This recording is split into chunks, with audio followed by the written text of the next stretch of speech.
Good evening, everyone. Good evening. I'm Greg Ventry. I'm head of the school here at Glenelg Country School, and it's my pleasure to welcome you to GCS and to this evening's program.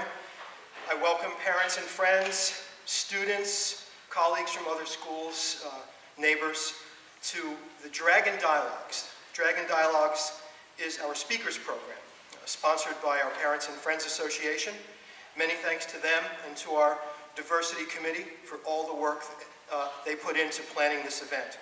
Just want to thank our good friend Peter Bailey, the Executive Director of AIMS. He's here tonight. Welcome, Peter. Thank you for coming.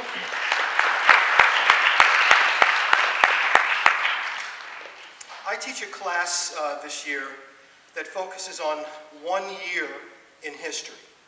The year is 1968.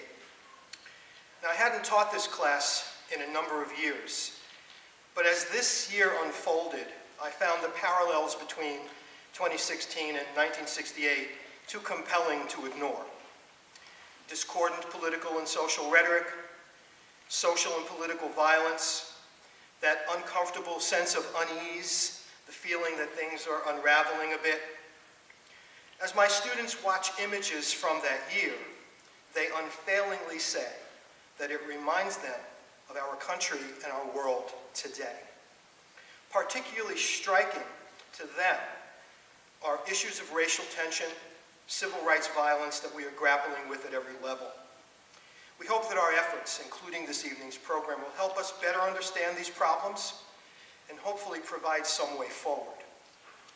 Our school is one of the more diverse independent schools in the area. Our mission compels us to understand the challenges and embrace the opportunities our diversity presents. As educators, as people, it is incumbent upon us to help our children go where we have not been able to go and succeed where we have failed. Dr. Howard Stevenson is the Constance Clayton Professor of Urban Education, Professor of Africana Studies, and former chair of the Applied Psychology and Human Development Division in the Graduate School of Education at the University of Pennsylvania. He is also the director of Racial Empowerment Collaborative at Penn, which is designed to promote racial literacy in education, health, and justice institutions. Dr. Stevenson has served for 31 years as a clinical and consulting psychologist, working in impoverished rural and urban neighborhoods across the country. Success of African American Students, SAAS, identified the protective role of racial identity and racial socialization processes in the development of emotional coping strategies for African American students and families in predominantly white independent schools. Currently, Dr. Stevenson is conducting a classroom-based racial negotiation skills-building intervention called Can We Talk? For teachers and students to reduce negative stress reactions in student-teacher relationships. Dr. Stevenson's recent bestseller, Promoting Racial Literacy in Schools, Differences That Make a Difference, which happened to be one of the books our faculty read for their summer reading program this past summer, focuses on how educators, community leaders, and parents can emotionally resolve face-to-face racially stressful encounters that reflect racial profiling in public spaces, fuel social conflicts in neighborhoods, and undermine emotional well-being and academic achievement in the classroom. Quite a resume, Dr. Stevenson. Please join me in welcoming Dr. Stevenson to GCS.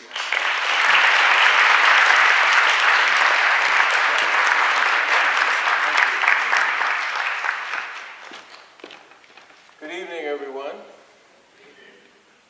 Thank you, Greg, for that introduction, and it's an honor to be here and to talk about a topic that I am very excited about. And while I'm trained to speak for 4 hours straight as a professor, I do not like to do that, and so I'm expecting a lot from you all tonight, which involves conversation, dialogue, and thinking through, sort of feeling through issues that I think are pertinent, not only for today, not only for us as individuals, educators, but also for our children. And in many respects, think about trying to lay out a course for people to approach a difficult topic, one that people find fearful to engage in, to try to pitch it in a different lens, that people might see the benefits of having conversations, not only with each other, but also with our children. So to start off with, I do, when we travel around the country, the Racial Empowerment Collaborative, we've had the pleasure and the challenge of trying to teach racial literacy to police officers, to educators, to young people in different parts of the country from very different angles, for different racial groups who have very different political positions, different statements around colonialism and oppression, and figuring out a way to find and help young people and our folks find voice. So we give us a few statements about our interactions before we begin our training or before we give talks. And one of those is just things to know about our training. And REC stands for Racial Empowerment Collaborative. I have to say to you, it's going to get emotional. That's the first thing we say. Secondly, emotion is not just a good thing, it's a Jedi Knight good thing. Because there's something about, in an emotional moment, if you are able to actually have a little bit of your wits about you, you can see things a lot clearer than some of the people who are overwhelmed in that moment. Courageous noticing of racial elephants is incredibly important in what I would also define as courage and courageous. You're going to feel the urge to hide or run away. Don't do that. Don't stray into the future. Just stay in the present if that's possible. And I'm going to teach you a set of skills called calculate, locate, communicate, breathe, and exhale, with the idea that you would try this during our moments, when I ask you to tell two stories after I finish telling mine, to work through whatever feeling you have. Stress is just one feeling. It could be actually elation. You could feel excited. And whatever it is, it doesn't matter what emotion. I'm going to ask you to try out these skills today. And I also say to everyone, because of the work I've been doing, I've been at Penn 26 years. I know it seems like I probably started when I was 10. But the reality is, I've had colleagues of mine who are very fearful of talking about race. Friends I thought were friends, colleagues I thought were colleagues, who found it very hard to stay in relationship with me because of the work that I do. And some of those are very sad moments. And I've also had friends who pursued through and pushed through the tensions, those very uncomfortable moments, who I can now, I'm glad to say, I can call friends. But I used to start in those relationships by believing in the best of people and being an encourager and being a supporter, and I realized that that hasn't always been the best stance to take when it comes to having them try out risk around racial matters. So now I say to folks, I believe in you enough to challenge you. And I may piss you off, I may stress you out, but I believe in you enough to challenge you is a statement that I don't have to hold back what I feel or think in a particular moment just to make the other person feel comfortable. I'm not doing myself a sort of healthy turn, and I'm doing a disservice to my friends, because without holding them accountable or pushing them, I think I was always assuming they could never do it. I was assuming that they didn't have the capacity. And now I believe, there's got to be a challenge in the process, and believing in them is part of that challenge. And finally, it's going to get emotional. So when I show you, this is the book, and I wanted to call it If Elephants Would Talk, but the editor thought it would end up in a zoological section of the library. I wanted to have children playing on the elephant because it's about schools, but he didn't like that idea either, so I had a hapless editor, I think, at the time. But at any point, I got an elephant. That's what I was going for. So, just to let you know. So, here's another elephant. Since we're in class now, let me ask you, just blurt out what you see. What do you think about when you see this image? I tell you, this is going to be work time. It's not just me talking to you. I can talk to you for 4 hours. But, what do you see? Just yell out. Gary Larson. Gary Larson. Okay. Part to whole. Say that again? Part to whole. Part to whole. Thank you. What else? Labels. Labels. Thank you. Perspectives. Perspective. Great. Bad Bad communication. communication. Tunnel vision. Tunnel vision. Absolutely. Blindfolded. Blindfolded. How many of you didn't see the blindfold? Tell the truth. All right. Sometimes I'll go a whole hour with this and nobody will see the blindfold. All right? And that it's not a vision problem. Let me tell you that. Although my graphic isn't the best, I have to admit. So, anything else you see? Frustrated elephant. Frustrated elephant. Sometimes people don't even talk about the elephant, right? Okay, yes. Peter? I think all the human figures in here are white. Yes. And that was more, I need a better graphic, or I need to get a multicultural graphic, which I have never done yet. So I apologize for that. There was no intentionality to keep them all white, but you did see it. I appreciate it. That's very important. Very important. Anybody else? Okay. Now, tell me what you feel about what you see. What do you feel about this picture? If you have it.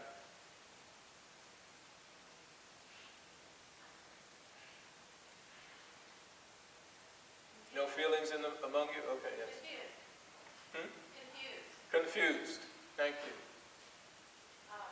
Each person is experiencing just a part of this whole story. Okay. So each person is doing their observation, but it can't see the whole picture. Yes. And what feeling does that bring in you to see that? Maybe frustration. Frustration. Okay. Thank you. Anyone else? Yes. Worry on behalf of the elephant. Worry. Did you also say the elephant was frustrated? Were you the same person? Yeah. Oh, okay. Okay. So you're worried about it. Thank you. Anyone else? Okay. So for the rest of the time we're together, I'm going to ask you not only what you think, but I'm going to ask you what you feel.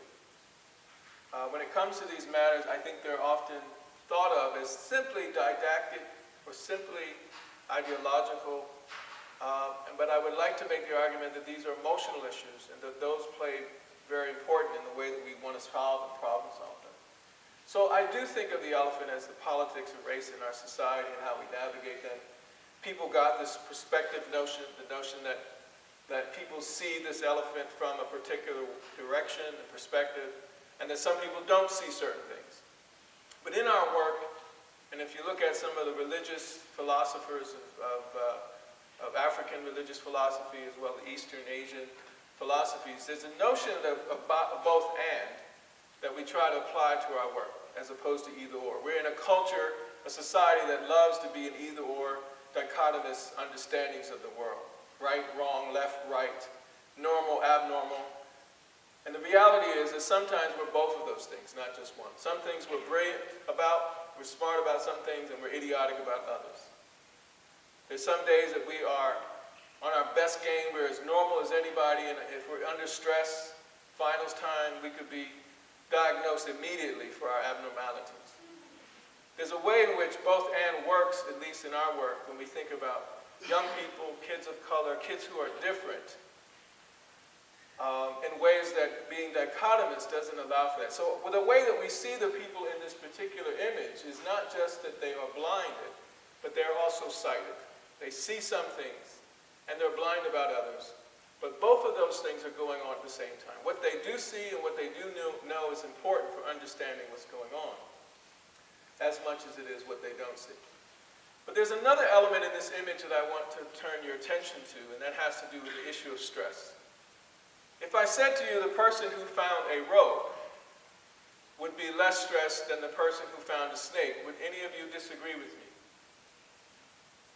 Are there any snake lovers in the audience? Let's just say it on a scale of 1 to 10, 10 being really stressful or scary, if a snake just rolled up in here right now, right down the middle of your aisle, how many of you would be above a 7 on that scale, 7 to 10? How many of you would be below a 3? Okay, so there are about 4 people in here who are actually not afraid of an imaginary snake that would show up in the middle of this thing. So that's the way I often think about racial politics. Some of us go and approach these moments of racial elephants as if they are literally, on a scale of 1 to 10, a 1, 2, or 3. It doesn't bother us. It doesn't make us shift our positions. It doesn't make us rethink ourselves. But others of us run into it as if it's a 9 or a 10, like we're seeing a snake. And therein lies a set of conditions that I think create interesting challenges for how we navigate the world. I don't think it's right or wrong. I don't think it's about blaming one group who has a high level of stress about these moments versus another. I just think it means we have some work to do on how to navigate these moments. So there are several assumptions that we have about these realities. And one of those assumptions that I would argue is that we're interested in encounters, what happens in an encounter. First, let me give you a definition of racial literacy. Racial literacy is the ability to read, to recast, and to resolve a racially stressful encounter. Now, a racial encounter could be anything. It could be a face-to-face dialogue with somebody who's talking about something that's very uncomfortable to me, or something that they might accuse me of in a particular way, or something that is obviously difficult to talk about, but is sitting right between us. But an encounter could also be something that hasn't happened yet, but I'm worried will happen. It'll preoccupy my mind, my energy. If you look at the research on racial threat, you'll find that in many respects, sometimes people, what Claude Steele calls a racing mind, is that our minds are working overtime out of fear of a racial moment or encounter happening. It hasn't happened yet, but I'm afraid it might happen, and I don't feel prepared for it. And so I'm perseverating on what I will do, or I will plan to avoid that moment at all costs, and that steals energy, that steals thinking time from me in ways that make me unprepared for what's happening next. And an encounter could be something that happened, and I still remember it as if it has happened yesterday.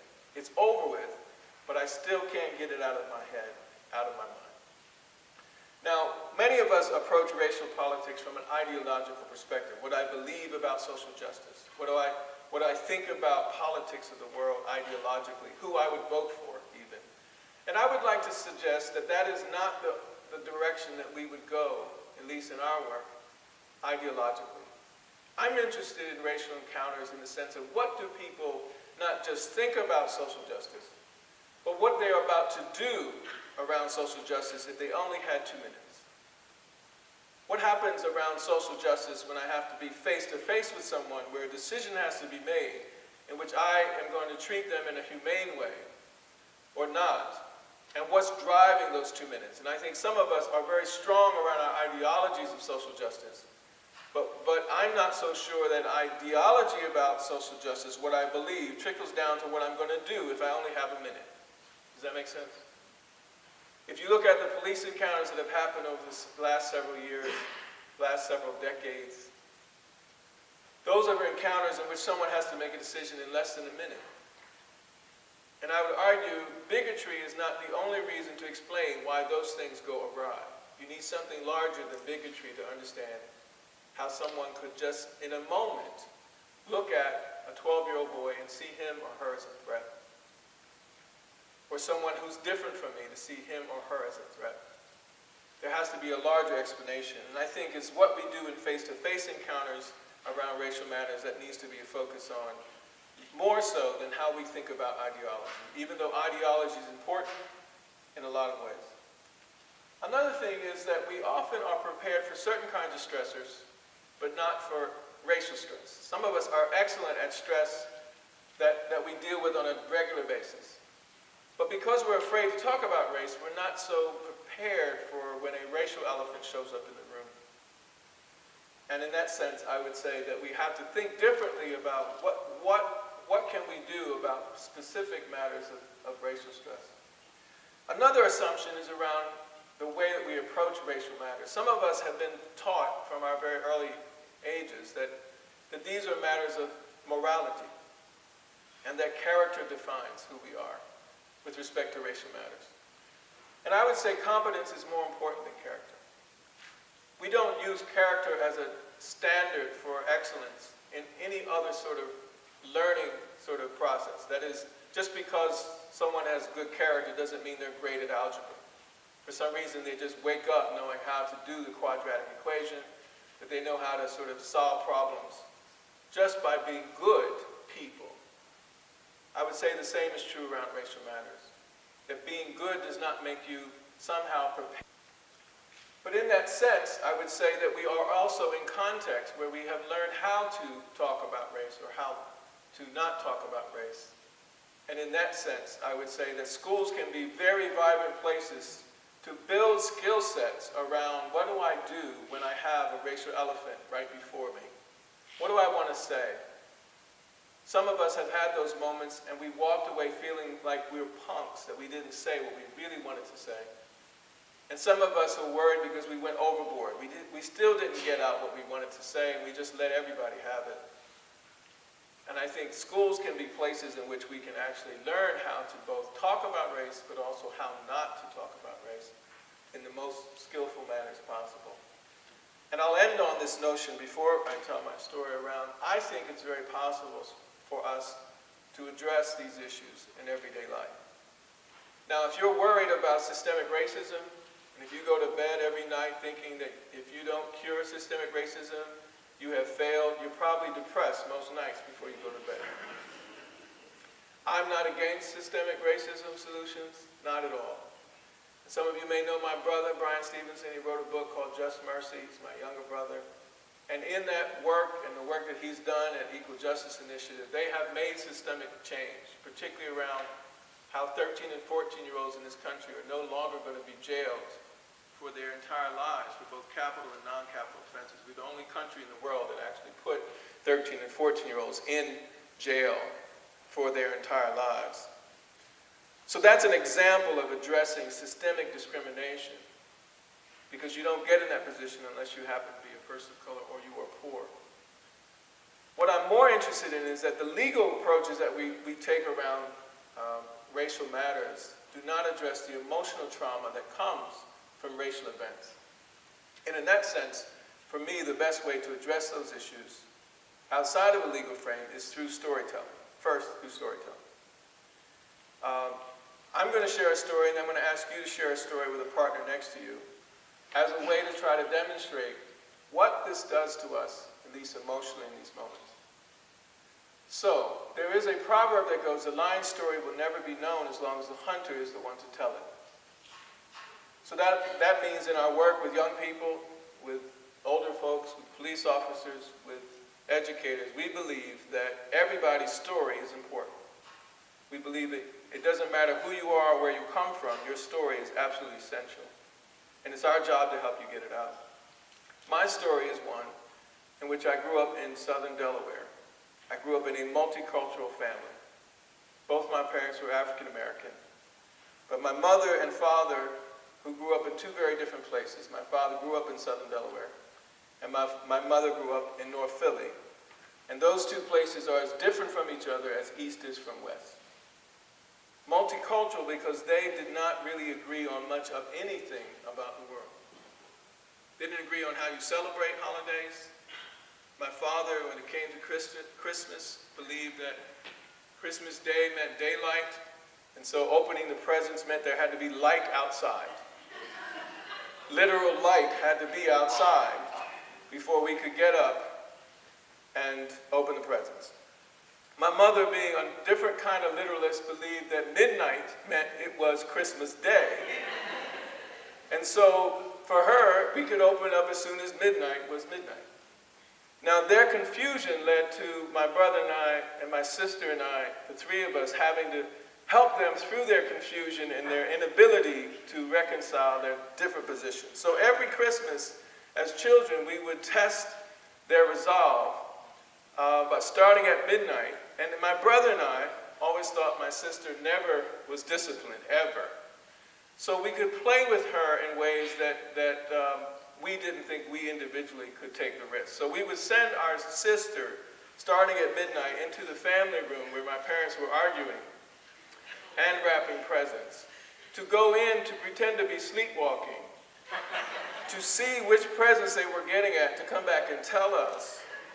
Because in our beliefs, she was not going to get in trouble no matter what she did, and we'd find out exactly what was going on. So, because we could not handle the tension, we could not handle the lack of reconciliation. So she would go out at midnight, they would get upset with her, fake upset in our view, and they would get mad, send her back in, and her job was to tell us what she saw.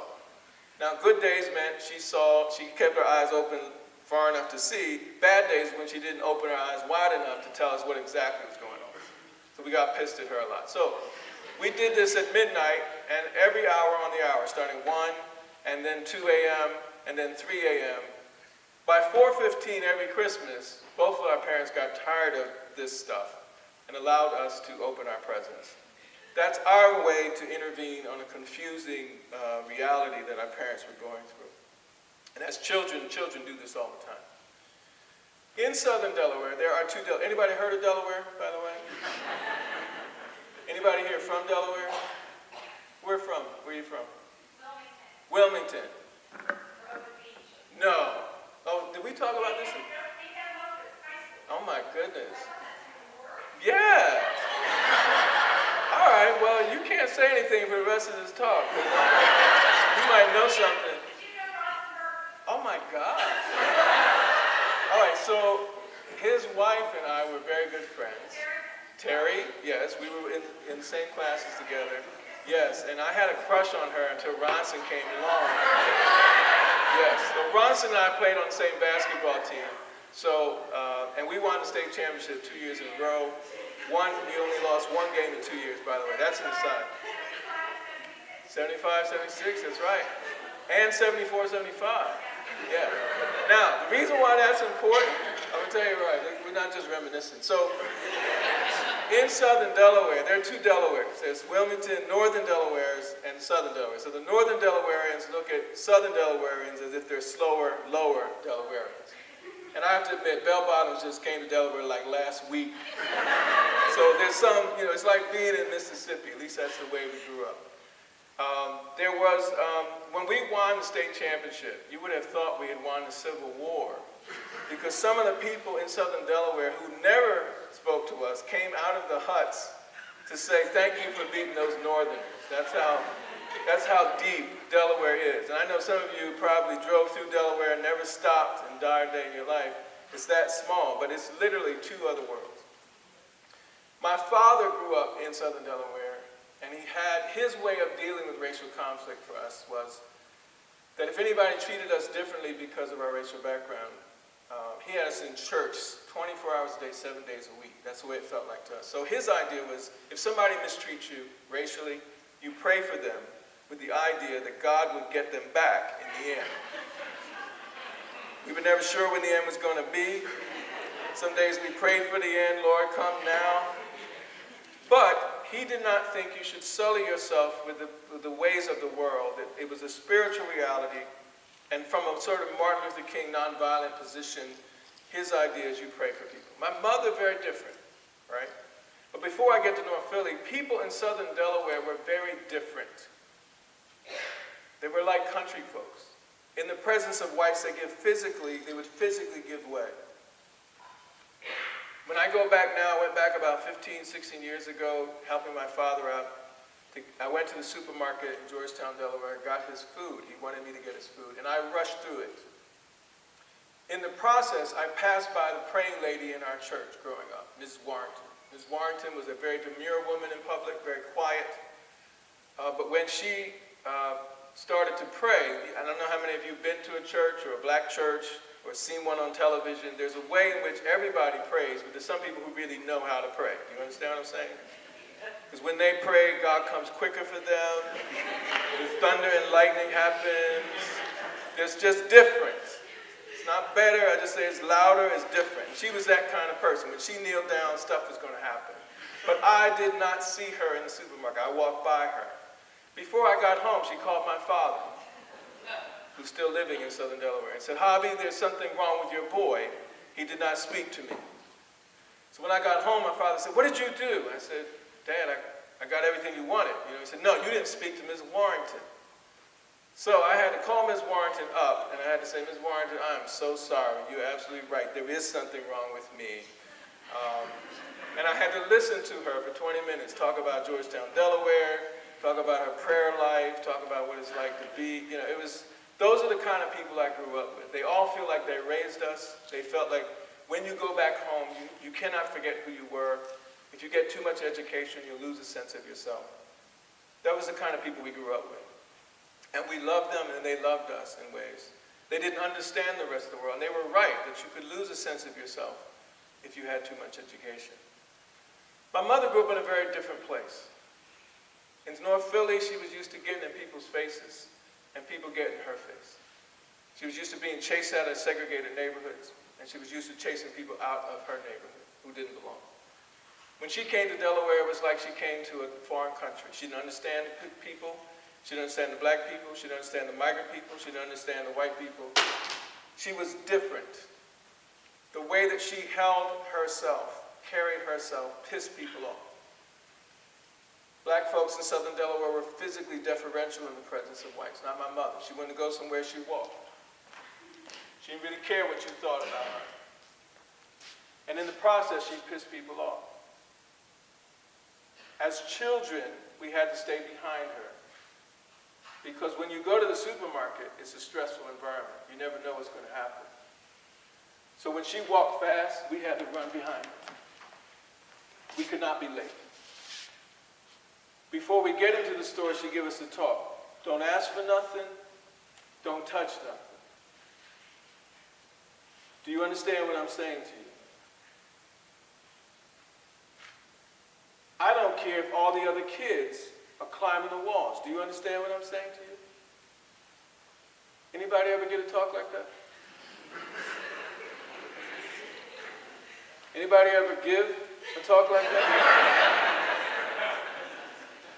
Anybody ever give a talk like that this morning with somebody you know? So why does a parent give a talk like that? Just yell out. Anticipate the problem. So kids understand your expectations. So that they can understand your expectations, okay? What else? Social Social norms. norms, okay. You're sociologists? Okay. Social norms. What else? Respect. Respect. Okay. My mother, in some respects, was interested in those things, but she was not worried about us at all misbehaving. Right? We were so afraid to misbehave. We were in church 24 hours a day, 7 days a week. My first sexual experience, I was worried the whole church would show up right in the middle of it. I'd have my pants down, the whole choir would start singing How I Got Over, or Oh Happy Day, whatever. I was very worried about it. So it was in my head, I couldn't get it out. So we did not misbehave. We were too scared. What she was worried about is that other people would misperceive us while we were just behaving. Does that make sense? So we live in a world where some parents worry about whether other people will misperceive their children all the time. And some parents do not have to worry about that. It doesn't make them better or good, worse, or problematic. It just means that we parent differently in this world. And if you look at the research on this, and National Institutes of Health have still not caught up. Our researchers have not understood that parents parent according to the dangers that they feel their children are going to face. If you have girls and they're early matures, you think differently about the world than if they're not early matures. My brother Brian could grow a beard by the time he was 12 or 13. It took me till last year to get something on my face. That's very different.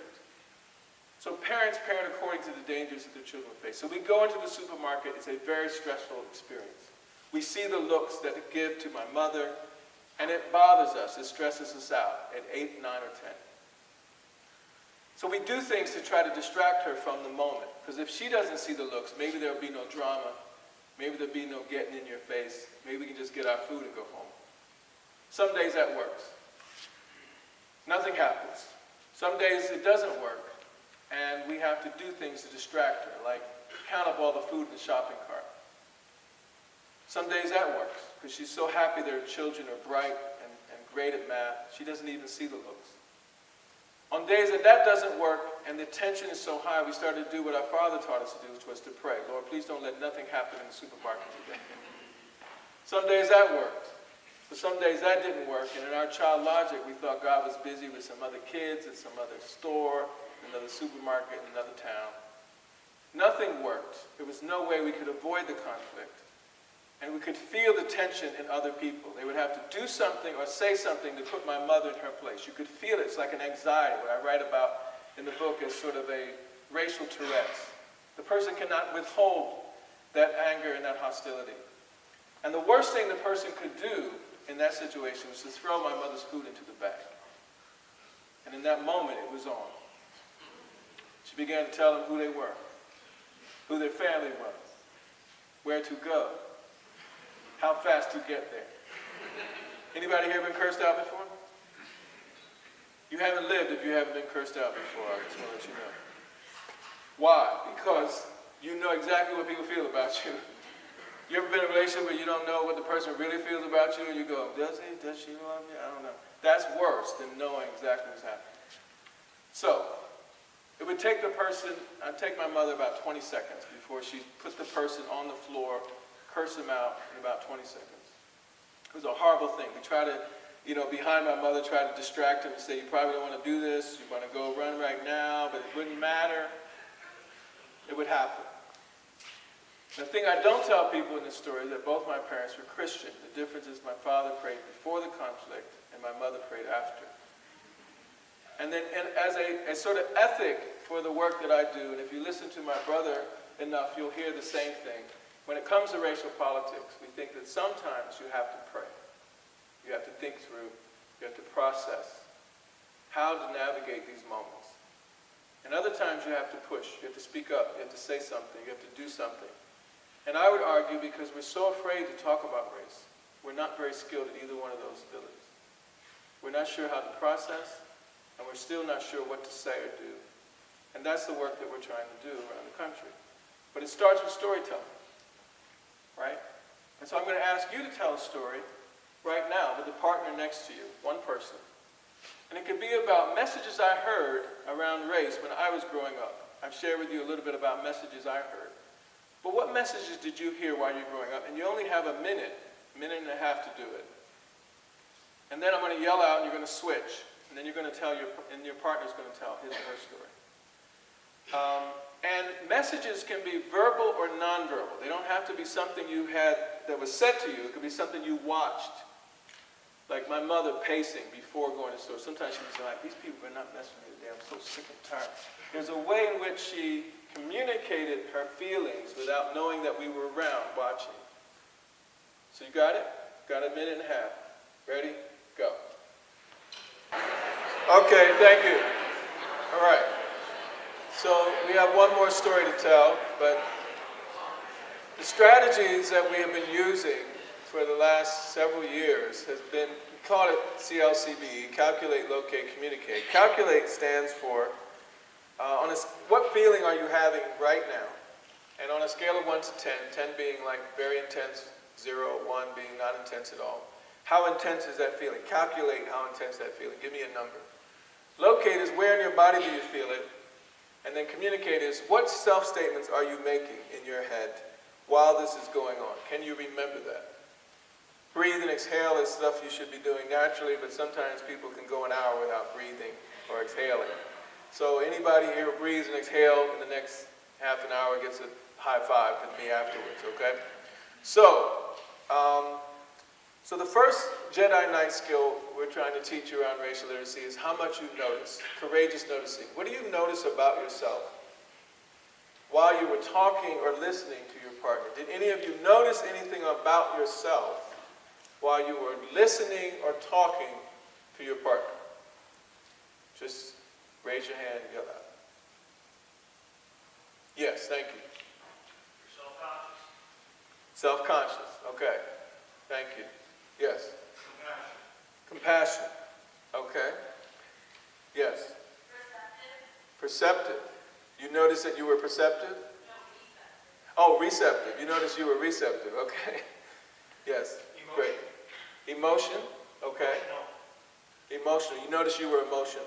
Absolutely. Excellent. Thank you. Yes. Holding my breath and I was listening. You notice yourself holding your breath. Okay. So just to continue, if you notice your breath while you were holding your breath, while you were listening, what feeling did you have when you noticed that you were holding your breath? Trepidation and oh my gosh. Yes. And so on a scale of 1 to 10, calculate how much trepidation did you feel?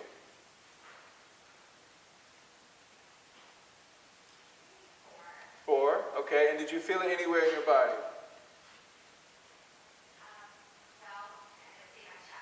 Yes. And what was your chest doing? If you can mention in public.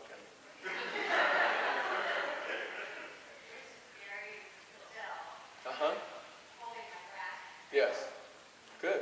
And did you have any self-statements? Do you remember saying anything to yourself while you were holding your breath and your chest? Okay. Okay. So I would ask that for everyone. For Greg, you said emotional. On a scale of 1 to 10, how emotional would you say? 7. 7. And did you feel it anywhere in your body? Yeah, certainly in my upper chest. Yeah. Okay. And were you saying anything to yourself while this was happening?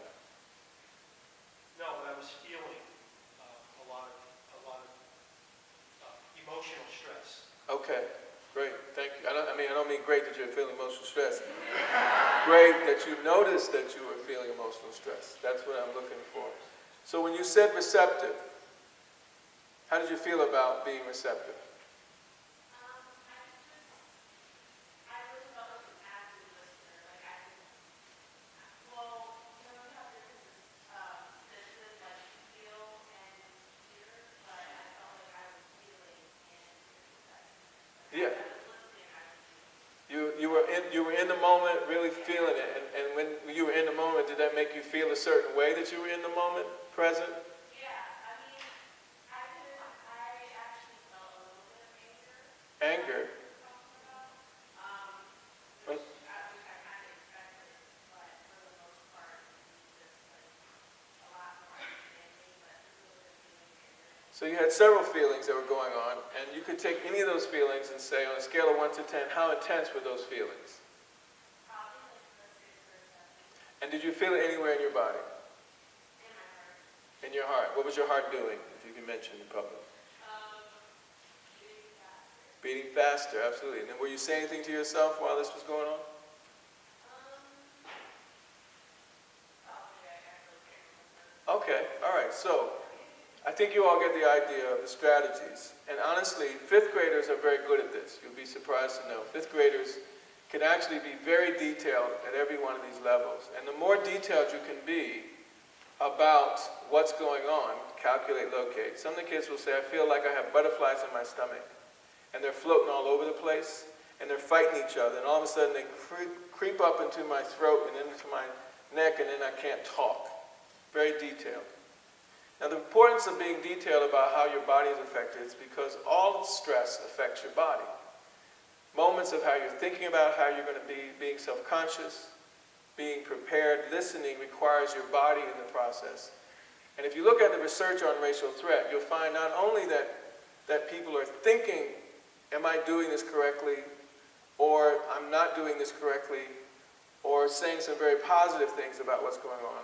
Their body is affected and also communicating some very strong vibes that they may not even notice. So the more you can localize where the stress is, the more you can relieve yourself from that stress. Systemic racism, hard. Relieving the stress in my own body about a racial moment, an elephant that I'm having right now, better, easier to navigate. But I got to see it, I got to be able to talk about it. Can we give a round of applause for the people who took risks to share what they were feeling this moment? Now, why do we talk about these issues? What does the research say on these matters? How many of you, if I asked you right now, which grade do you think young people are most likely to be expelled from school? How many of you would say lower school? How many of you would say middle school? How many of you would say high school? Okay. Now, if we had time, I'd ask you what is going on with you that you would say these things developmentally. But the answer is preschool. And if you look up Preschool Left Behind, you'll find the research of a good friend who is growing to be a good friend of mine, Walter Gilliam, at the Yale Child Study Center, which looks at preschool expulsions. It's been a study that was done in 2005 and actually continues to this day, was reified. And if some of you follow some of this work, you'll find that about 3 weeks ago, I was with him on a seminar that online regarding his new research that looks at preschool trying to explain what is going on in preschool that leads to these expulsions. Now, the reason I bring it up is because we know there's racial disproportionality in preschool. That teachers, and again, this is not about blame, but black boys are more likely to be expelled from preschool at 2.5 times the rate of anyone else. And the argument that Gilliam has been making for years has been that there is no data to suggest that they are behaviorally disproportionate out of whack. They're not behaving any more problematically than any other group, but they're still getting expelled. We're not talking suspended, we're talking expulsion. Now, that work relates to a lot of work around implicit bias. And when we look at the research on implicit bias, sometimes it's quite unconscious how boys, in particular black boys, are perceived. There's great research by Philip Goff out of UCLA that looks at how we perceive 10-year-old black boys versus 10-year-old white boys, and do not see them similarly around innocence. And the word that he uses is dehumanization. It's not racism, it's not discrimination. Is that when I see you as 10, I don't see you as a 10-year-old boy, I see you as a teenager. I jump you up some age group, and I also do not see you as innocent. And that drives the kind of judgments I might make about you if I only had a minute to make a decision. Now, this work is being replicated not only for 10-year-olds, but for 5-year-olds. It's being replicated for preschool play and how we even perceive kids from different racial backgrounds. So one of the arguments that I make is, why do we need to talk about racial matters? It's because racial politics are happening in the most subtle of places that we never would think about for children as young as 3 and 4 and 5. Now, we could talk some more about that, but I'm going to go to the second story. The second story, let's assume you all are parents. And if you're not a parent, I'm sorry for making you a parent in this exercise because I know how stressful that can be. If you are a student, think about a sibling, somebody who's younger than you. Let's say your sibling or your family member, you pick the child, comes home. He or she is running from an incident. Someone is chasing him or her. And it doesn't have to be about race, but the person is chasing him or her to hurt him or her about their difference. You could pick sexual orientation, you could pick gender, you could pick any sort of classification you'd like. But your child comes home to you, right? Or your sister or your brother comes home to you and asks you, they're scared to death, and they come into the house and they ask you a question, and they need an answer from you. They want to know, why is this happening to me? You pick the difference. You pick the age of the child, doesn't matter. What I want you to do is talk to your partner right now about what is it you're going to say to that person. You got a minute. Ready? Go. Okay, thank you. So, real quickly, and again, if we have more time, we'd spend a lot more time going into detail, but did any of you notice anything about yourself while you were talking or listening to your partner? Anxiety.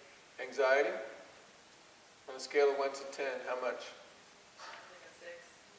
Did you feel anywhere in your body? In my head. What was your head doing? Just Throbbing. throbbing. And did you say anything to yourself? Or remember? Calm down. Tell myself to calm down. Tell yourself to calm down. Okay, great.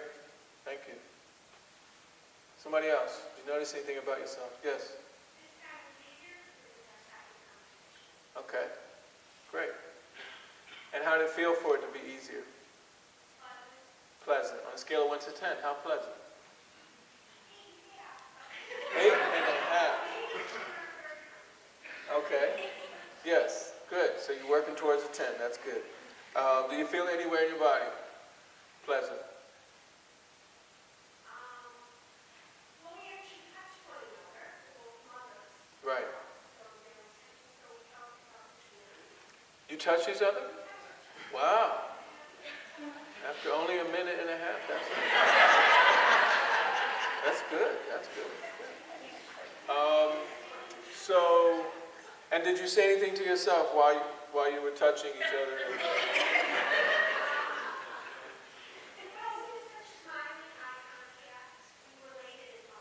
Okay.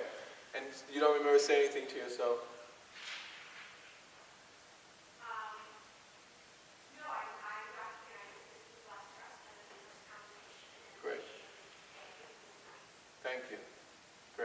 So how many of you, through any of these exercises, started to have memories that came back to you from a time? And did any of you feel like you were jettisoned right back to that moment? And you had the same feeling you had? How many years ago was that for some people? I'm thinking about those people right there who are talking. Yeah. 40 years ago, absolutely. And what feeling did you have 40 years ago that you felt today? And on a scale of 1 to 10? 10. And do you feel it in your body? I feel it all over. Okay. I feel it in my chest. I feel it in front of my head. I feel it. Okay. And did you say anything to yourself while this was going on? Yeah. No, it's okay. Yeah.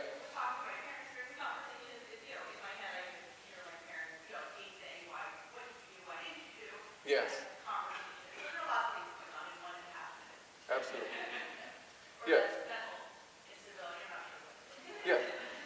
Well, you got options there. That's important. So the reason it's important, again, is courageous noticing. The ability to notice what's going on can save you in a minute. I want police officers to be better at courageous noticing. I want, when they are racially threatened, to be able to see themselves in those moments. I want teachers to be able to do that. I want parents to be able to do that. I want friends of my sons to be able to do that. I have 2 boys. One is 25 and one is 11. And we're not going to talk about how that happened. That's not what we're here for today.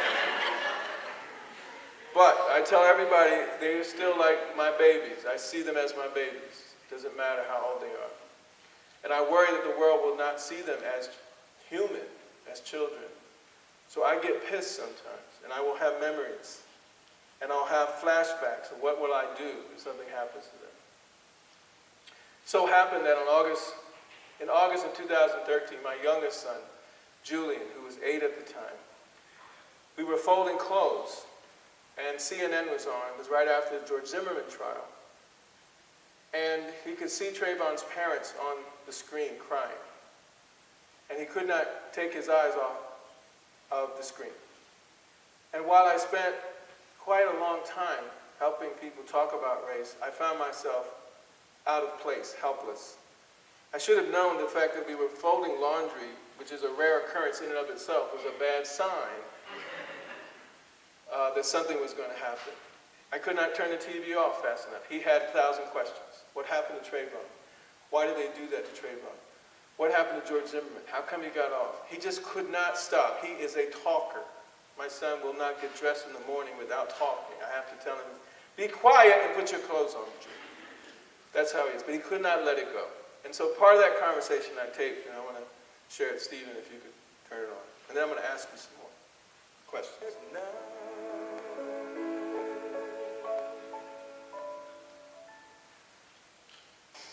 It's sad that we don't care, you're not our kind.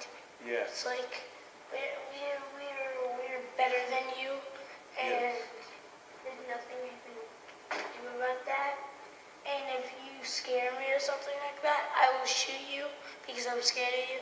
Exactly. And the problem is that because of bad images on television, the way that people are trained and raised when they grow up, they're raised to be scared of black boys and black people. And it's not right, it's not fair, but, you know, and it's one thing to be scared. People get scared all the time, but it's wrong to take that fear and say it's okay to kill somebody or hurt somebody. And I don't like the idea. That's why Daddy gets mad about it sometimes, but that's also why Mommy and Daddy want to teach you so that if anybody is following you, that you need to know how to talk to them and to stand up for yourself, yet not underreact or overreact. You know what underreact means? Like, it means like you pretend nothing's happening. Yeah. What does that mean? Like, you know something's happening, and pretending, no, it's fine. Yeah. But overreacting is like yelling and saying, oh my God, it's just like you're panicking. Yes, exactly, and partly that's because even with cops, some cops who are not, and all cops are not bad. Most cops know exactly what they're doing. Some cops might be have been caught being afraid of African American boys, and then try to be difficult or rough with them and treat them as if they're doing something wrong. And after, you know what, after, Yes, then it's okay to ask for help, yell out for help, but initially you want to, you want to treat everybody right. You always do. I notice that. But if somebody it's not the same stalking for you, everyone else. it's not not the always the same. No, you Yeah, gotta be because careful. people can disrespect you. Exactly. And And think that you don't look like you're, it's like they're saying that you don't look right, so I guess I have the right to disrespect you. yeah, that's what we call that racism. That some people, a lot of people, unfortunately, will look at a boy who, like Trayvon or like you, with a hoodie on, and see that maybe and believe there's something you're going to do wrong. Instead of other people who wear hoodies, they don't look at them the same way, and that's wrong. And that's why Daddy wants you to be safe, and that's why. So you mean like when you said other people, you mean like if Trayvon was a white, that he wouldn't be disrespected like We that? don't believe he would be disrespected like that. No, not in that neighborhood where Trayvon went. And I think sometimes. Yeah, I think they heard on the news that he was in a white neighborhood. Yeah, well, he was in his neighborhood. He was in the neighborhood where he lives, on his way home, Yeah. going home. So in a way, it's not even wrong going through someone else's neighborhood if you are not doing anything. But the other thing is true, that even black people can look at other black people as if there's something wrong with them and other boys, and that's just as a problem too. We're just as concerned as if anybody says, I'm better than you. Really? Anybody who looks at another kid and says, I'm better than you, or you're more dangerous, or you're a criminal because you're black, and a child or boy, that is wrong. It doesn't matter who does it. And Dad, I need to stop you there. What? So remember when we were at that invited me over at the swimming pool? Yes. Yes. Yes. Mommy told me that there was a guy disrespecting us, and they were like, oh, the two guys, and they were like, what? Yes. Well, what are you doing? They were looking at us like, well, what are you doing here? Yes. And then they're like, I thought this place was white people only. Is that what he said? Well, I don't. Well, he looked like that. He's like, No, he had a look. I don't think he said that, according to Mom. like no, it looked like he probably looked like he's like, huh? What are these guys doing? What are these guys doing here? Yeah, he had that disposition, that attitude, and you were the only person of color there. So what else could it be? It makes you wonder, what else, why is he saying that? And I just want you to know that that's somebody else's problem. That's not your problem. That's their problem. Don't you ever think that you're less than somebody else. And no matter how people treat you, if they treat you bad, it means they don't know how to treat people right. You understand that? Don't you start thinking there's something wrong with me, I must be bad. No, that ain't got nothing to do with somebody else accusing you. They're wrong. They're misguided. They're messed up in the head, not you. And that was the problem with George Zimmerman. His parents didn't teach him how to deal with his emotions. Or maybe they did, but he did the wrong choice. Well, it's possible they could have talked to him, but I don't think so. The way they talked about their son, they think that... Wait a minute, George Zimmerman, you mean? Parents, yeah. Yeah. What did they say about him? Well, I think they basically felt that he was justified to follow. And What stalk. the? Yeah, I think that's wrong. I think That's absolutely one minute. So they're saying he has the right to follow a black kid, get in a fight with him, and shoot him? Well, I don't think they're saying that he had a right to I think they felt because he was scared of him, they had a right to shoot him, but they do not in any way see what was wrong about what Trayvon Martin did. I mean, what George Zimmerman did. Well, that's wrong. That's the... Their parents must be so sad. You think that you can't go places, and Daddy's going to be behind you 100%. You got good friends, and we're not going to make sure you're in any place that you're not safe. We're going to be with you, but just in case. So this doesn't happen a lot, but just in case. Right? I did the same thing with Brian. I gave him the same talk. We call this the stalking talk. If anybody tries to bother my child, What happened? well, they better run. Because what? I'm gonna get them. I'm gonna get them. Really? Oh yeah. Well, then they're gonna get you because they might have weapons or Well, something. you know what? I'm gonna call police too, like I should. But I feel like I want to get them. But you can't. You're right. You can't just. You can't just go chasing people. They can be armed. Yeah, you're right. You're Yeah, right. they can be armed. Yeah, you're right. I feel like I want Plus, to they can chase be in them. an army or something. I know. I feel like I want to go get They them. can Messing be. with my son. I don't like that. But you're right. You got to be careful, and you gotta be careful. You never know what some crazy people will think about you. So, as long as you believe you're beautiful, like Daddy believes you're beautiful, and handsome, and Mommy believes you're beautiful, and handsome, and smart, and you deserve to be on this planet just as happy and beautiful and smart as you want to be. You can do anything you want, man. That's what my mom used to say. You can be anything you want, anything. Even when people try to hurt you, even if they don't like you, just brush them off, keep on moving. So we could go back, Stephen, to the other. Thank you. So it was awkward. It's awkward to talk to your own child about race because you're never sure if you're saying the right thing. And even if you've been doing this research for 20-some years, it feels weird. Where do you begin? What if you say the wrong thing? What if you don't explain a concept fully? And the reality is, if you look at the research on racial socialization, which we've been studying for a long time, you find out that kids who actually receive feedback about what to do when racial elephants come in the room, they do better around navigating academics. They do better around speaking up for themselves. So our goals are voice. Our goal is to what degree can we help young people, regardless of who they are, racial background, have voice, speak up in the classroom. If you look at what happens over time when you feel someone belittles your difference in an educational space, you withdraw from that space. You do not put your full self into it. Or you rebel against that space. You say that space does not matter. So the other thing we learn is that parents are not the only ones that socialize. Children socialize parents. It goes the other way. In the middle of the conversation, I literally lost it. I started thinking about, as I've done so many times, what would happen if something happened to him? What would I be prepared to do? What would I feel like doing? And you could think of that as a kind of trauma. But he also brought me back off the ledge in ways, in his own sort of way.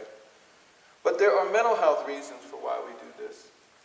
And I've had people say to me many times, what are the elements that you would like to see in those conversations? And I would say one is affection. To what degree do we always deliver a sense of love? Two is protection. To what degree are we giving kids feedback about how the world will see them and misperceive them? And then correction is, to what degree do we actually help them with mistakes they don't really understand? They have some misconceptions of what's really going on, and they need our feedback to tell them how to see what's going on. And finally, I would just say, before we open to questions, I still say to other folks who say, maybe it's better not to talk about this, because in many respects, I don't want to bring harm to my child. There's enough anger in the world, there's enough hostility. Why would I bring this up and bring that to my child's life? And I would say, for the sake of preparation, for the sake of being prepared to speak up and stand up, or to not internalize the negativity of that hostility. And it's not about the blame. It's not about teaching people to blame other people. It's actually a way to say, how do I navigate this moment in a way that doesn't leave me underreacting? That is, I walk away feeling like a punk that I didn't speak up, because it stays with me 10 minutes, 20 minutes, 2 months, year, 10 years, 40 years. What would I want to say? If I had a do-over, what would I say this time that wasn't an underreaction? I didn't speak up for myself. An overreaction, and took everybody out. That allowed me to speak my voice in those moments. And finally, I think I say to people more and often, and I believe in you enough to challenge you, that it is going to be difficult. You should be disturbed. You should be ready to cry. In fact, we would cry every day if we keep looking at what we see on television. When we think about the fear that would happen to our loved ones, we should be crying every day. Or other people's loved ones. And yes, I do believe all families, all parents should be talking to their children.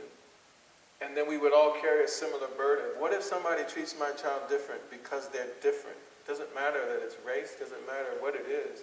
Would I want them to be prepared for that moment? Would I want their story to be part of the conversation and not just someone else's story? The lying story will never be known as long as the hunter is the one to tell it. How do we teach our kids to tell their stories? Thank you very much.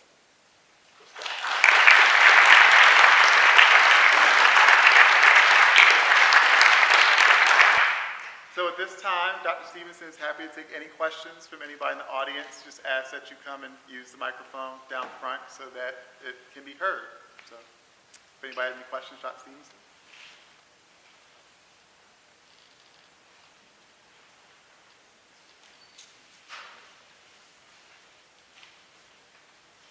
Hi, my name is Deara Graves. Hello. Hi, I attend Seton Keogh High School, which unfortunately I heard today is closing down, but, Sorry. yeah, and I'm graduating this year. Oh. But my question for you is, what do you think is the role of the youth during this time period as we are like forcing the conversation about race? Yeah. I think one of the roles, besides speaking out against the protests and certainly trying to make a public stand about injustice, is to make a private stand as well about how you take care of yourself. That both of those things have to occur. The injustices that we see in the world, we want to do something about them. But in some of our conversations with even some of the Black Lives Matter activists, we've seen them in different places, they have been incredibly under duress. The stress that they've had to handle emotionally has led to some incredible outcomes around health. So one of the things that I think when we go around is, how do you take care of yourself? How do you write this stuff down, the stories that you actually have gone through? How do you keep this? How does it, if you look at the research on this kind of work, it affects sleep, right? It affects eating. So if you thought that you could lose an hour of sleep over the next 10 years, how that might affect how you focus in classrooms, to your next college experience, right? To your family and how much time you're able to spend with them, would you then think differently about self-care, right? And so the biggest thing I think, and I'm biased as a psychologist, is how do young people take care of themselves? And protesting within as much as they protest without. And I think these kind of skills are meant to do that.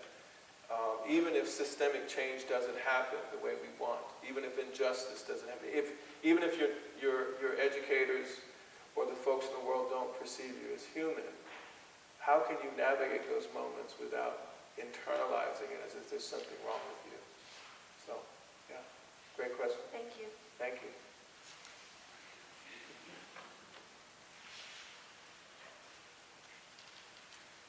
I'm so sorry, I graduated from Seton Keogh, and I learned that news too today that our school is closing. Oh, okay. Several other schools. Yeah. So my heart goes out to her. My name is Khalik Sims, and I'm a diversity practitioner in the area. And Deara and many of the students here are participating in a diversity conference that we're putting together for students that's coming up. But parents have been coming to our planning meetings for this diversity conference. And one of the questions that I get from parents and also from teachers is around the point you made earlier around how schools play a pivotal role in teaching, this whole concept of racial stress, how to deal with it, how to share your story. But schools and parents in particular often ask, well, what about the younger kids? Is this age appropriate? Are these kinds of conversations too mature, too deep? And I love that you illustrated that point by sharing that conversation with your son. I was wondering if that conversation that you have with your son would be the same kind of conversation that you would recommend teachers of lower school students engage, or would you tweak that conversation, or how would you, given the politics of schools and how close and intimate and complicated those kinds of conversations can be, and whether a teacher would want to take that kind of risk? Yes. So how would you adjust that That's a conversation? great question, yeah. I honestly would probably going against the grain, because I think part of even the exercise we would take you through today is about, first, what's going on with you and your story as a child growing up before you can actually deliver information with your own child or with your students. So I'm a strong believer of self-disclosure, so that to some degree I'd be interested in how well can you calculate, locate, communicate. So whatever you're talking about, can you notice yourself, even if you're delivering a lesson, let's say, about the Harlem Renaissance. We have, in the book, I talk about examples that teachers struggle with when they get really stressed or get challenged in the classroom when someone brings up something racial or racial elephant in a moment. And I think before acting, the question is, do I have the skills to calculate, locate, communicate? Do I see what's going on with me? Do I notice what I may be communicating to children non-verbally before I even speak and open my mouth? When we talk young people, it's amazing how much they know about adults in their environment. Like your children know your tells, right? They know when you're pretending to not be upset, when you are upset, when you are trying to be calm for their sake and you really aren't doing a good job of that, because you don't know your tells, you don't know your face, right? So the ability to know your body is a key aspect. And I would say, if I'm a teacher, and I want to have this conversation, and my body's giving off one thing, and my words are giving off something, that's a mixed up curriculum. And to the degree that I can work on my own stuff, and teacher groups we set up now to be able to take those risks are important. But sometimes parents and teachers will say to me, like, I don't want to bring harm to young children, right? So I don't want to bring dangerous things. And so I use the example, we were in Chicago. Two things happened in this school. We were at Chicago when it came to microaggressions. It was just after a particular primary conversation. And this was about a year ago. And within 3 or 4 days from that primary, Republican primary, in this school, we worked with students, say, the high schools for about 3 hours. The Mexican students in the school were crying in the first hour. They could not stop crying because the level of microaggressions coming at them were nuanced. They were prepared for the traditional ones because they had been in the school for a long time. They were not prepared for the ones that showed up within 3 or 4 days. Now, young people in all schools, it's just human to use whatever you get from the media and throw it at your friends. That's just part of life. There's nothing unusual about that. The issue is that this got nuanced in a way that they were not prepared. So in the second hour, we practiced on what you could say, called healthy racial comeback lines. Now, the same could be said for teachers as well. How prepared are you for moments when students bring up stuff out of the blue that are racial? How prepared are you? And I think there is risk-taking in that. Those are the older kids. The younger kids we were working with, I asked them all, do your parents ever say anything to you that might be a challenge, that might be dangerous? And they say, yeah. They say to us, don't talk to strangers and don't take candy from strangers. And I said, great. So that's like, you could say that's a dangerous thing to say, because what are strangers doing in the world to kids that I should be worried about, mom, dad, right? So we asked them, so did you ever have a stranger come up to you and talk to you or offer you candy? They said, no, never happened. But we're real prepared for it, right? So the point that people bring to me, that parents bring up all the time things that are scary to kids. We just think somehow bringing up race is somehow more scary than strangers with candy. right? And I would argue that you're more frequently going to face racial encounters more than you are strangers with candy. And so why not prepare them for that? Same thing around the airplane. You know, in case of emergency, we all know what to do in case of a plane crash. But the chances of a plane crash happening for you, so you're more prepared for a plane crash. And that doesn't cause a plane crash to hear about what you should do in case of a plane crash. The same would be true about talking about race. It's not going to cause racism. It's not going to cause harm. It's how you deliver it. So that is risk-taking, and I see educators have this responsibility as much as parents have this responsibility as well. So, thank you. Hi, I'm Adriana Murphy from Friends Community School, just down this, well, not exactly down the street, close by. Down the way a piece. Yeah. Yeah. And one of the things that we're trying to figure out with our middle schoolers is how to reach out to our students of color in an authentic way. We have a couple of faculty of color, but not a lot. And so we're wrestling with this, I guess, elephant in the room of how do our primarily white teachers reach out to our kids of color in a way that feels authentic and that's in collaboration with parents and not sort of in isolation. Sure. We've had some community groups, parents meeting, and so we're all on board with supporting our kids. But I think our white faculty are kind of wrestling with how authentic will this come across, even though there's genuine concern. Right. I think that's also a great question. I would say that part of the dynamic, again, is back to calculate, locate, communicate. To what degree do you notice about yourself? What scares you about having those conversations with students of color? Like, one thought might be, will they perceive me as incompetent at dealing with this? Would they think because I'm white, I don't know what I'm talking about and I'm just patronizing? You could think of 100 different thoughts that go on in your head that would say, I better not do that because that's too crazy. I don't want to hurt the students. But I think it's also really saying, I don't want to put myself in a situation in which I could be fully embarrassed. So the fear that we talk about around racial stress is often a fear about, I don't want to appear incompetent in these moments. And maybe also I do worry about the kids not getting what they want. But the arguments we've been making around race are not about whether you're white or black. It's about whether you understand the politics of race, which include whiteness in the world, and the power dimension that goes on with that. Students know who cares about them. They also know who actually teaches them. So that you don't have to go very far. And they also know who takes risks. They know who can handle in many respects. So I'm always interested in what kinds of risk-taking activities are occurring when you have these kind of differentials.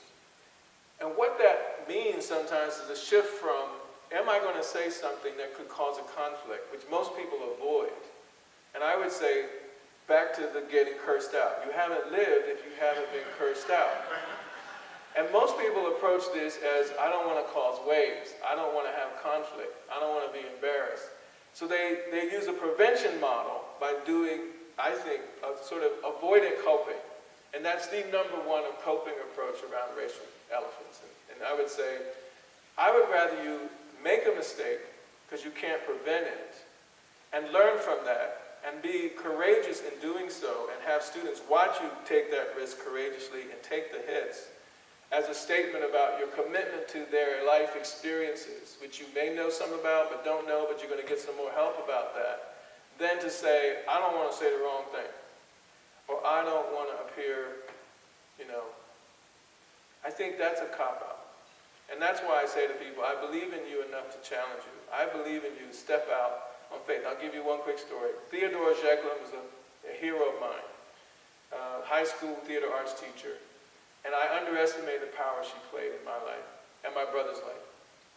She decided, in southern Delaware, you can imagine, if I had gone to a school, if I lived a half a mile to the west, I would have gone to Sussex Central. And you know me, Sussex Central. It's a very different school system. Cape and Lopin, more progressive. I write about this in the book. The teachers were not from Delaware. They were from around other places. The curriculum was amazing. But in southern Delaware schools, you can probably say there are going to be 2 plays that show up. The senior school play is going to be Hello, Dolly or Oklahoma. all right? Now, Theodore Zeglam, during my senior year, decided that she was going to have Raisin and Sun as a school play. She's a white woman, theater arts, and she took the heat from parents, white parents in particular, because they couldn't stand it, right? Now, it so happened that we had 2 senior school plays that year, Hello Dolly and Raisin and Sun. The compromise was made, but she took the heat for us, because if you ever saw Raisin in the Sun or Lorraine Hansberry play, you realize there are very few white parts, right? So you could play a role that was in the center of the pedagogy, in the center of the school's eye. Now we packed the place out. We didn't just show it one night. We had 3 nights, 3 or 4 nights, and we brought everybody from the community, from churches, to pack the place out. That's how much, because we knew we might not get this chance again. But my point is, as a white teacher, she stood out and took the heat that we didn't have to take. And I will never forget her for that. She was a hero.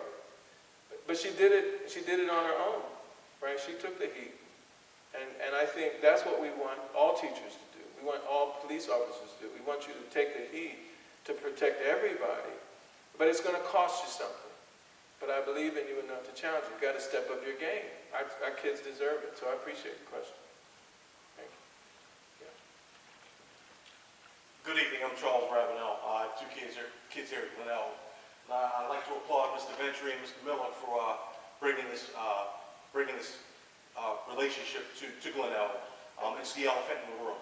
Okay. And I appreciate you coming and talking and sharing your information. If you would talk a little bit about kids being primed or races being primed and implicit biases and how it affects education, not just how police deal with young black men or young white men, but how does it affect education? Sure. Okay. Some of this is the work that we talk about preschool left behind. If you ever get a chance, just Google that. And Walter Gilliam and I have always used his work. We're actually going to be presenting at 0 to 3 conference. I met him, we were sitting together at the White House when there was a conference on issues of discrimination. And we both agreed and developed a friendship from that moment. The funny thing is, if you look at this data, it says that this pattern in which preschoolers are expelled, African-American preschoolers are expelled at greater rates, goes away if a behavioral consultant is in the room. So an educational matter related to this is, what is it that a behavioral consultant can do to help reduce the disparity of expulsions at preschool? Well, one of the things they do is they understand the stress that teachers might be going through, right? That they might understand and give different perspectives for those teachers about what's going on with Jamal in the classroom.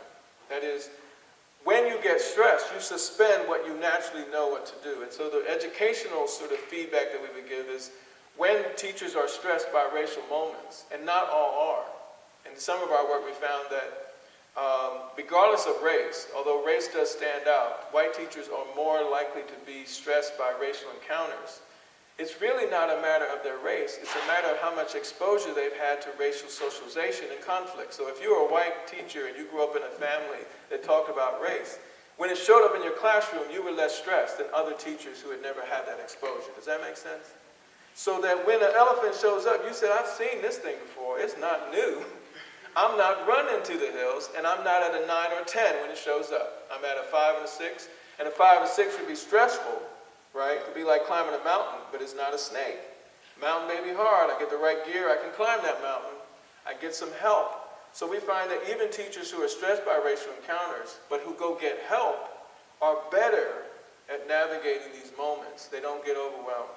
The worst scenario, regardless of racial background, is when you see a racial moment, Jamal steps to you, disrespects you, challenges you, and you see that as a DEFCON 10 moment. That's the problem. And you don't get help for that. That's the problem. You don't courageously notice what's going on with you. So this consultant does a lot of things around just bringing back human development. Children do these things. All children do these things. They're not different. This study that looks at preschool play suggests that implicit bias means that you are seeing, you're misperceiving what's going on in that moment. The recent study that Walter just finished about a month ago use eye tracking for both white and black teachers who spent more time watching the black boys in these classrooms. So it wasn't just white teachers, it was actually all teachers, because they were over vigilant. They were worried about what the black boys might do when they were simply prompted with a statement that the boys might be challenged, the black boys might be challenging. That was enough for them to push this element of what's going on, and they spent more gaze on them and didn't see gaze other experiences. So that data is going to be coming out more. But you could follow that as when you look at 5-year-olds, you could look at this around 10-year-olds, and we're saying around issues of implicit bias. Implicit bias is something we can do something about. That's not an issue of blaming white people. It's not an issue of blaming people who come from a certain background or who you vote for. It's about, do you have the competence to see yourself in these moments so you might identify when you might actually have a blind spot? If you catch that, you're more likely not to make the same kinds of mistakes. If you ask for help, you're more likely to expose your matter. So the theory that we have about this, and I'm sorry for the long-winded answer, is the more socialization kids get about race, then they're not stressed as much by these moments. The benefit of talking to your kids about race is you give them self-efficacy and confidence to see a racial elephant and then to take it on, not run from it. And in some respects, it takes practice. I know some of you are saying, practice, practice. We're talking about practice. Yes, that's exactly what we're talking about. Practice, practice, practice. That's all we're asking teachers to do. Educators, police officers. Practice seeing yourself in these moments. My name is Carly Lawrence. I'm a senior here. And so I wanted to ask... SEPTA affiliates public transportation, which is a very stressful thing for some of our young men. They find that by breathing and exhaling really slowly, it helps them. Some people use mindfulness. Some people use prayer. Some people have positive imaging. Whatever works for you, the question is, does it really work for you? And does it work within a minute to bring my 10 and a 9 down to 6 or 5? Then I can have the conversation, right? But what does my body do? Some people, you know, when they get hyped, their hand starts going like this, and you ask them, did you notice your hand was going like, what are you talking about? I don't know what my hand's doing. Like, what are you talking about? You know, it's like they have no conception of what their body's doing. And so whatever strategy you use, you want to bring that 10 or 9 down, and you want to notice what's going on with your body. And then I think young people particularly are able to say what they really want to say, that isn't an underreaction or an overreaction. You feel strong, you feel very strong. And then you feel you can take on the next one. Thank you. Hello, Dr. Stevenson. My name is Carrington Scott, and I'm a junior at Boys Latin. And my question is, at my school, the Diversity Club is taken seriously to an extent, but I feel like there's more we can do as a club. But how do we get our voices to be heard in the eyes of our peers who look at us as peers just taking this to have something to do and not seriously, and in the eyes of faculty members who see it as a club that's building and not a club that truly has a voice that wants to be heard? Yeah, it's a great question, and I would say it's just an issue that I'm torn with because we do some work around affinity groups and diversity groups, and the first thing I would say is protesting within is still relevant. So how do you take care of yourself even though people don't give you the respect you need? As sad as it is, it would be nice if we could do things to change other people. But it's a bit grandiose if you think about it, right? Some of us are parents. We brought kids in the world. We still don't have control. We feel helpless, you know. So the question is, how much power do you actually have to change another person? Now, I think many of us have power to do that, but I don't think you want to put all your money on that as the standard by which you define success. I would say, even if nobody listens to me, even if I can't change one other person to see that I exist, how do I see myself as existing? So in some groups, we've asked young people to write their stories, right? We're working on a magazine now called Pearls, which is really, if any of you seen the Highlights magazine in Dr. Dentist offices, right? We're doing a racial literacy version of that, where young people speak about what has happened to me. So it's a storytelling, but it's in writing. We expect people to write poetry, to write spoken word about what has happened to me, just in case if nobody else hears me, I have written it down and taken it seriously. So in a long way, I would say, it's great if you can change other people, but it's still grandiosity. What's more important is, did I stand up for myself in these moments, even if no one else listened? Yeah, it'd be great that people listen. But if you look at the way social justice happens in our society, we have social progress and we have social rejection about that progress. The work that my brother's done around changing the laws around 13 and 14-year-olds no longer being put in jail for the rest of their life, there's an opposite reaction among states that want to get back that right. So you have to learn that that's also the world that we live in, right? That we have both progress and rejection going on. So take care of yourself, take care of your people in that regard, your fellow students, your allies, and write the stuff down. Write a journal, create it, and send it outside the school, right? Then you can influence. Thank you. Thank you.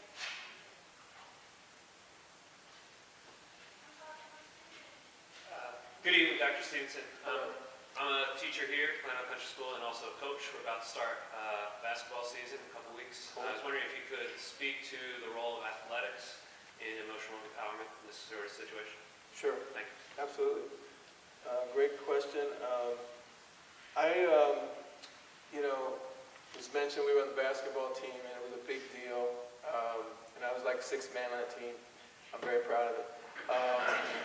But I actually got a chance because in Delaware there was no soccer until I was 15 when I started playing. And because it was the game for me, I ended up getting a scholarship to college and ended up playing semi-pro and playing around the world in different countries, in Africa especially, the Middle East, because I felt that game. And I wrote a book in 2003 called Playing with Anger. And in it we have an intervention project now that we still use around the country, where we use basketball as a vehicle to look at how boys and girls manage emotion in the context of play. And those of us who played, or those of you who played any sport, it doesn't matter. People's emotions come out in the sport. And when I used to play soccer in different countries, a fight would break out every 10 minutes, right, in the middle of the soccer game. And I would often get in the middle of those conflicts. And what I learned from that is that the amount of emotion that are going on with people in the space of a couple of minutes is very intense. But there's a way to get people to listen to you if you do it correctly. So I'm very interested in, now when we do the play project, it's called Preventing Long-Term Anger and Aggression in Youth, we can take talented players or very untalented players. And so in basketball, there's some players who think they can play and can't play a lick, right?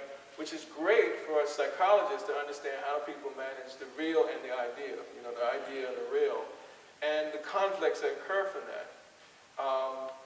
And I think the identity that comes from sports is beyond talent. It's gotten to popular culture level that, particularly around manhood, and we filmed a lot of this work, manhood conflicts that happen on the court, that these are absolutely resolvable if you can talk to young men in particular about the politics of masculinity that are both insecure and sometimes still necessary. That is, a lot of boys go through trying to prove their manhood, even though it's an impossible prove. It's ongoing. You never finish with it. And the game is one place you can think of as a way to work it out, but ultimately it leaves you empty. And I think you could argue lead to a lot of mental health challenges in the long run. How is it possible to constantly, meet up to these impossible standards? So I think sports is a great way to challenge these identity issues and build up a different kind of, say, definition of, in this case, manhood or masculinity. And the book is Playing with Anger, and in it we give a lot of examples of how to navigate, in this case, African-American boys as they're trying to play sports in the process. I could talk about that all day, all night. And I'm interested in really how coaches are very important people who could devastate young people and how they navigate and see and not see the psychology going on. As much as they can build up and become very powerful. Yes?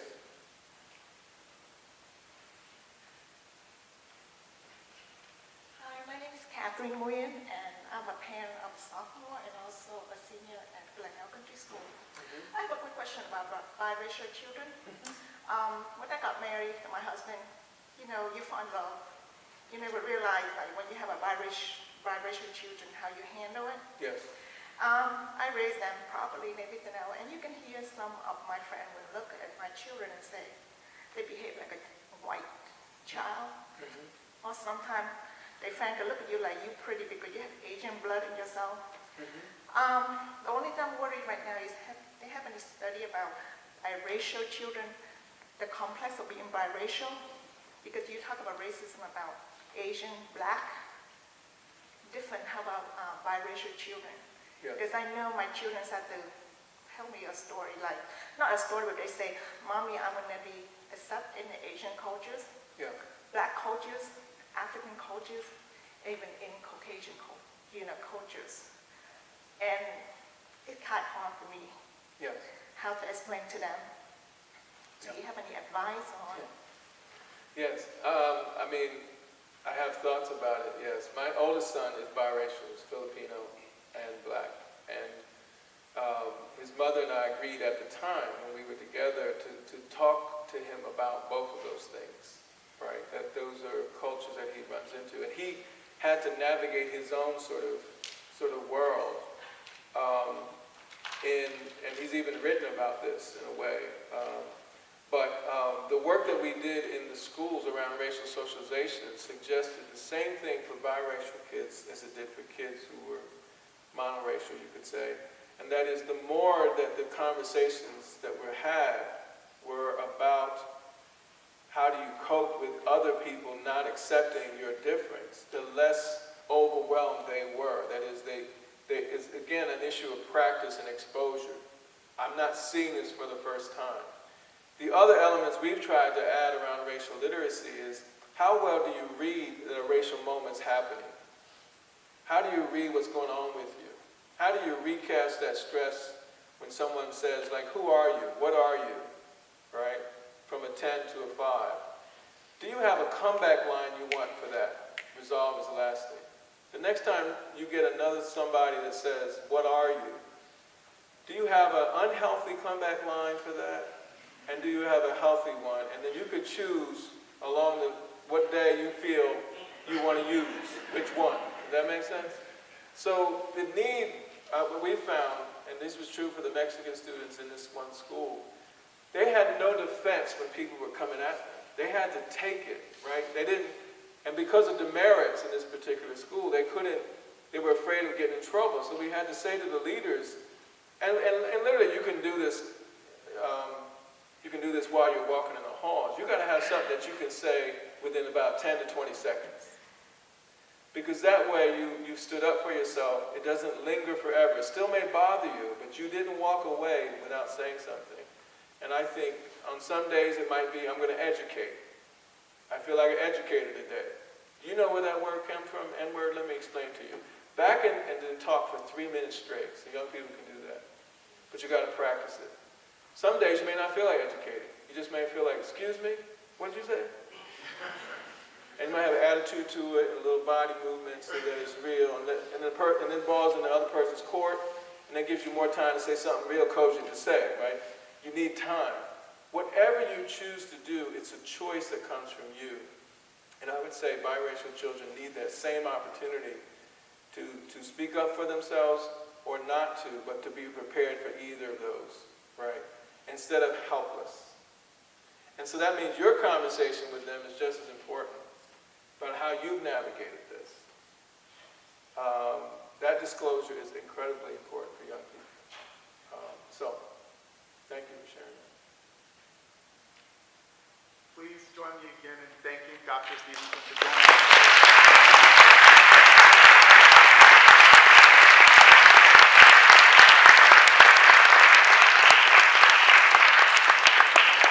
And I certainly would like to thank the PNFA for hosting this program. This is Dr. Stevenson's book, Promoting Racial Literacy in Schools, Differences That Make a Difference. If you would like to purchase a copy, we have a limited number of signed copies here with us today, and this is for $20. All the proceeds from your purchase will go toward starting a new fund at GCS for student diversity initiatives and programs. If you don't have $20 or a check to pay today, I'm happy to take your name, and then we can work out getting you the book later and the payment for it. Okay? I'll be outside at the table with the books. Dr. Stevenson will still be here for a while if you want to come up here and talk to him one-on-one or ask him any questions. And I just want to say thank you, get home safe, and we really appreciate you coming and supporting this Dragon Dialogue.